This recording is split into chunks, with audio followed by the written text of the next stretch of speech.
Hi friends. ఈరోజు మునక్కాయ curry సింపుల్‌గా ఎక్కువ మసాలాలు లేకుండా ఎలా చేసుకోవాలో చూసేద్దాం. స్టవ్ మీద ప్యాన్ పెట్టుకోవాలి. అందులో 2 టేబుల్ స్పూన్స్ ఆయిల్ వేసుకొని ఆయిల్ కొంచెం హీట్ అయినాక తాలింపు గింజలు, జీలకర్ర వేసుకోవాలి. తర్వాత ఉల్లిపాయలు, పచ్చిమిర్చి వేసి గోల్డెన్ బ్రౌన్ కలర్ వచ్చేదాకా వేంపుకోవాలి. తర్వాత కొంచెం కరివేపాకు వేసుకోవాలి.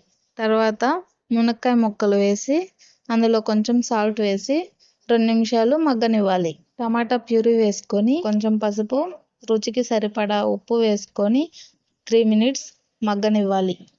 వెల్లుల్లి పేస్ట్ వేసుకొని మీ రుచికి సరిపడా కారం వేసుకొని బాగా కలుపుకోవాలి.